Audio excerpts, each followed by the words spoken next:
Thank you, everyone, for joining us. So the title of this panel, I think, is Making the Grade, Assessing Central Banks. I want to start off with Kevin, right to my left. Grade the Fed. How have they done in the last year? And what would you do differently if you were running the place? Well, thanks for starting us off with a softball like that, John. So John used to cover us back in my days at the Fed a long time ago. In terms of letter grades, sort of in modern elite institutions, certainly of academic learning, we don't give letter grades anymore because we don't want to offend the sensibilities of our students. We want them to feel like they're all getting A's. Pass, fail? Are you going to give them a pass? So I guess I'd say needs substantial improvement. Okay. I think that's as far as I'd go on a grade. It's a beautiful day in Washington. I don't want to start out too critical. In terms of what to do differently, I think in light of the biggest economic policy error in the last 45 years by the central bank, which led to this massive surge of inflation, in light of the errors that have made in the last 6 months, promising in December that mission accomplished, we'd hit our inflation objective, now having to lurch back to the other side in recent days, I think my best advice is deep introspection. What are the structural errors we're making in thinking and conducting policy? What is our theory of inflation? In some sense, the Fed's theory of inflation reminds me of the dominant theories of inflation in the 1970s. And it goes something like this. America's inflation problem is because workers are earning too much and living too well. Well, I don't believe any of that. America's inflation problem is because the government's living too well, spending too much, printing too much, monetizing too much. And I think at the core errors in the conduct of policy is inability to think anew about what is inflation, how do we measure it, and lastly, who's responsible for it. And I'll just end with a final word, John, which is inflation's a choice. It's a choice largely by the fiscal and monetary authorities. Inflation isn't subject to war and pestilence. The Fed isn't a victim. This isn't anguish. The Fed is responsible for the inflation rate, and the Fed needs to take ownership of it. So I want to come back to some of this, but first I want to move on to Adam. Inflation is the question of the day. The Fed, as you said, suggested that it had they felt they had the job done by the end of last year. We've gotten 3 months of not so great data. Adam, what is your outlook for inflation in 2024? Is it coming down, and is the Fed going to cut rates this year, or are they going to end up in a position where they either have to stay on hold or raise them? Well, thank you, John. Thanks to Semafor for having me. I want to generally associate myself with the thrust of Kevin, that the Fed has been communicating in a very data-dependent and therefore extremely inconsistent way, and it comes out of some mistakes and lack of knowledge, or lack of rethinking. And that doesn't mean that the rethinking is easy or obvious. But so when we get to the inflation outlook, I'll try to be disciplined and respond to your questions, John. When we get to the inflation outlook, I think I've been saying for a while now that the Fed was going to cut fewer times later than what markets priced in. I think the upside risks of a hike in 2015 are much higher. Not so much because inflation is going to go way up now, but I think the odds, either way, whoever wins the election, of some additional fiscal excess and uncertainty, and the ongoing legacy of the industrial policy, which are these open-ended commitments that could add up to hundreds of billions of dollars, mean we're going to have inflation in 2015. And so I think it's less about this year. They probably will hold off, and that's probably right. 2015, you mean 2025? I'm terribly sorry. I'm old. Yeah. 2025 to all you young people. Yeah. Thank you for correcting me. So are we going to get to 2% this year, or are we stuck in this? I think headline will fluctuate around 2% and a little higher. I think there is all this, if you want to get into the arcana, as I know our colleagues do, about rent and how rent gets translated and energy prices coming out of the Middle East and so on. I mean, this is the one place I slightly disagree with Kevin, is that sometimes you do get inflation for reasons that have nothing to do with the Fed. The question is, how fast do you bring it back down? And so we could get inflation because of the Middle East, because of energy, because of something else. But basically, inflation's going to be running, I think, core inflation's going to be running basically flat where it is now. So, Karen, I want to talk about fiscal policy. There's been a lot of talk today, including on this panel now, about large budget deficits, large levels of federal debt. In the 1990s, we had these creatures on Wall Street called bond market vigilantes that sent a signal to Washington: you have to get deficits under control. It led to elevated long-term interest rates. The bond market vigilantes appear to be dead.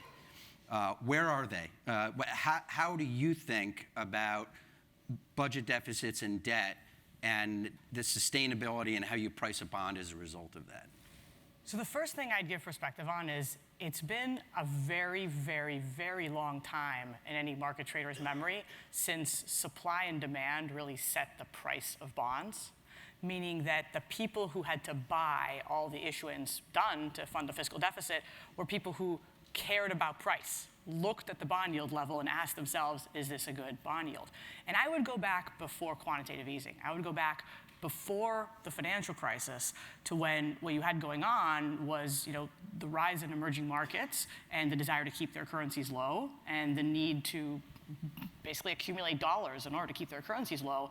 That was a tremendous flow that went into the United States bond market regardless of what the yield was. And so you sat here in the early 2000s and basically said, wait a minute, a lot of people are willing to buy US debt not caring what the yield is because of other reasons. These are not people who are driven by profit and loss. And we know what the effect of that was, right? Which is that yields were lower than they need to be, interest rates were lower than they need to be. That forced someone to borrow. So not only did the government borrow as much as they wanted, but other people did, mostly households, and then we got a housing crisis. Then you go into the financial crisis, and you get the era of quantitative easing. That is a massive, massive, massive buyer that doesn't care about price, right? The Fed is not in there saying, I'm going to decide what the right bond yield is. And so now it's going to be the first time in 2025 or so where you'll actually need whatever the government's going to borrow, you'll need to actually find private capital willing to say, I like that interest rate, and I choose it over other things. So are you saying that the bond market vigilante is going to make a comeback, and that we're entering a period where there's a premium again, a term premium again for owning long-term debt? Well, first I'd say bond vigilantes did come back in the UK, right? Like they went through a very clear bond vigilante episode, which said, hey, that's ridiculous. You can't do that fiscally. That's not going to work. Now, of course, exacerbated by different liquidity dynamics and whatnot, but I would say that was a bond vigilante episode they just went through. Whether the US goes through it really depends on basically what the exceptional status will remain for both short-term US debt, which people consider literally equivalent to cash. So the one thing that the US Treasury did, which no other Treasury has done to anything like this degree, is say, wait a minute, I need to issue a lot. You know what I should do? I'm just going to do it all in T-bills. I mean, can you imagine if like the Brazilians were like, you know what, we're just going to fund it all on 3-month paper? That would clearly not work. But for the US, it could. That's a very unique economy that people think of T-bills as literally the same as cash. And then on the other side, what will happen abroad will happen to other buyers that might be uneconomic, how much they're going to want treasuries. But the probability, I would say, that bond vigilantes will be relevant again in the next 2 years is pretty meaningful because we're just going to have a lot less uneconomic buyers and a fiscal level that's a lot higher deficit than we had before for kind of structural reasons, leading to you really do need to compete for that capital. And the private market can send a signal that there's too much borrowing being done by the government for the first time in a long time. Can I just piggyback one point? I think she's absolutely right. And the UK is a warning to many people, if not the US. But additionally, because of the tensions with China from the US, from others, we're starting to see barriers go up on flow of investment back and forth between China and US. And so going back to the early 2000s, I think I got the date right, if we're reducing the ability of savings glut from East Asia and China in particular to come to the US and buy treasuries or making it less attractive, that's another force up on bonds in the same spirit, that you're having a smaller pool of private borrowers who are price sensitive. Kevin, what do you think? You think that if you were a policymaker in Washington right now, would you be concerned that there's a bond market blowout coming down the road? So I'm a risk-averse, has-been central banker. Everything worries me. I associate myself with my two colleagues up here. The U.S. government is about 40% bigger than the day before COVID. According to the president's budget, the size of the government, the expenditures of the government will be larger than it's ever been in the history of the world for the next 10 years. And my recollection of history is we can set tax rates wherever we want. The American people will only give us something like 19% of GDP. And if our government's spending on a federal basis 25%, that is begging the bond vigilantes to wake up from their slumber. I think good policymakers shouldn't be asking for the fight. They should be establishing some sort of fiscal anchor, some description that we are going to, especially at a time where the economy is at full employment, act within our means. Instead, what are we doing? We're begging the world for money at a time we shouldn't need it for a size of government we've never had, many of which for expenditures are not at all obvious that we need. So I think it's a problem, and I think Karen's point is the right one worth emphasizing. For most of the last 15 years, really since the 2008 financial crisis at least, the four largest buyers of U.S. government securities were price insensitive: the Federal Reserve, the Chinese, the Japanese, and the big banks. Well, on the margin, they're all exiting that market. The Fed wants to get back into a balance sheet that's growing again, but inflation's making it harder. Buyers 5 through 50 will demand a different price. I think if you look lastly at the example from last fall, 10-year Treasury yields, this is the most important asset, the most important price anywhere in the world, and 10-year Treasuries went from about 3.8% to a bit more than 5%. And our government said, that's too expensive. And so what the Treasury did, and I understand why they did it, is they said on the margin, we're going to issue more T-bills. This is Karen's point. 10-year Treasury yields went from 5 to 4 very quickly. Well, they're creeping back up. I think that's the market's way of saying that the market clearing price, if you don't have these artificial buyers, is closer to 5. And that is huge fiscal implications. I'll just end with one statistic. For every percentage point that interest rates are ahead of the Congressional Budget Office estimate of what our government's funding costs should be, their average is around 4. For every 1 percentage point increase above that, then the increase in government interest expense the next 10 years is $2.5 trillion. This crowds out things like that we need: a stronger military, a strong safety net. And this is creating a new $34 trillion entitlement that someone needs to defease. Imagine that we're not at a time of full employment. Imagine a time things are worse. Imagine a time that these wars just aren't some faraway place. We need to have the fiscal capability and credibility to tackle it. So, Kevin, I have to ask you, your name is sometimes floated as a potential Fed chair in a Republican administration. Do you have a desire to get back into the game of policymaking? So you'd think with John, having covered me for years, he would avoid these sorts of questions. The Chairman Powell's term ends in May of 2026, as far as I can tell. That's a year and a half into the new administration. Let me cut off your non-answer. Yeah. And Hold ask on. you. I'm preparing another non-answer, but go for it. Okay, all right. The question is, do you have putting aside with Chair Powell's term, do you have an interest in being back in a policy game, or do you like it in the cushy environment of not giving students grades that might hurt their feelings? So if you believe what, I'll put words in Adam's mouth, and he should feel free to disabuse them of. If you care as much about the country as we do, and you feel as though you've been so blessed to have incredible opportunities in the country, if your government calls, you have an open-mindedness to serve. If you believe what I believe, and a lot of people in Washington don't, so correct me on this, this is a hinge point in history. You might not know it when it feels like we're at full employment. This is as consequential a moment for the United States and the world as we've had in my adult lifetime. In some sense, more consequential than the darkest days of the 2008 crisis when I was serving, where we in some sense didn't know exactly what to do, but we knew directionally what to do, and the whole world was there to help us and support us. People that we consider adversaries of the U.S. flew to Washington in the dark days of the 2008 crisis and said, what can we do to help? if the world ends up in a darker place economically, geopolitically, do our allies trust us and come to our aid immediately? Are adversaries fearful of us and respect our fiscal and monetary capability, never mind our credibility on war? I don't know. So I think it's a hugely consequential moment. If we get the next few years right, 21st century can be America's and the world can be better. If we get it wrong, I think it's pretty dark. So that's not a non-answer. The country needs, I think, new thinking across fiscal and monetary policy. As a student of Kevin Warsh and central bank speak, I'm going to take that as an emphatic yes.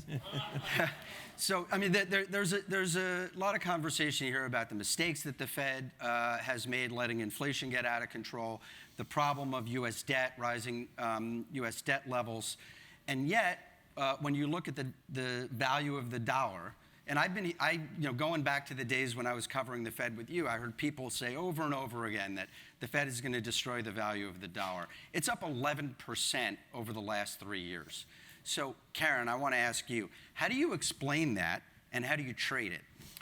So, not to be overdramatic, but I think the U.S. has a version of what economists thought of as Dutch disease with financial assets. Meaning classic Dutch disease is like, I go fill my car up with gas. I'm not thinking I want to give money to Saudi Arabia. I'm just, whatever gas is there, I get. Right now, if you look at all the cross-border savings around the world, so every dollar in the world where somebody is saving in a country other than their own, 80% of that is ending up in the United States. And it's not because everybody just loves the US so much. You just look at the indices and you say, well, if you want to invest in stocks, what stocks exist in the world? It's mostly US stocks. If you want to invest in bonds, well, guess what? Japanese bonds are all owned by the Bank of Japan. You just don't have that many options of financial assets to invest in. And what the dollar move is telling you is that there's still more desire to buy all these financial US assets than there is on the US side to be, spending and buying foreign exports and so on. And some of that comes from really believing in the US. The reality is the US has outperformed in really every possible way financially. So there's a reason why its assets, especially the stocks, have grown in market cap. But some of it is just normal. You invest according to what assets exist. And what that means is that the dollar is being supported by this kind of flow that thinks about, just wanting to invest cross-border and ends up in America. That used to be very bond-oriented because it was very much these central banks looking to build up reserves. Today, a lot of that money is stocks. And so it's shifted much more to private sector players that are actually trying to make money off their investments. But the vast majority of what will drive whether their investments make money or not is the success of the stocks, not what the dollar does. The dollar is kind of an addendum in terms of how it performs. And so that's a lot of money that's showing up here and supporting the dollar and supporting it regardless. And I think it's interesting if you think about a world where Trump comes back in, you end up having more extreme tariffs. In some ways, that just becomes more dollar bullish because you make the trade deficit smaller, but you don't reduce any of these people's desire to be buying all these financial assets. Right, so we have zeros across the clock. I want to ask everyone to give me a one-sentence answer. What's the biggest risk on your mind looking out over the next year for the global economy, the markets, or whatever it is that's bothering you? Start with Kevin. One sentence. War. With war between who? Old-fashioned war. Okay, all right. We'll leave it at that. Adam. Further decoupling China and the U.S. feeding into war. Karen. Oof, it's hard to top those two. Let me add a milder form of this, but different, accelerating Chinese economic warfare with the Chinese if we don't get hot war. Okay, on that happy note, thank you. Well done.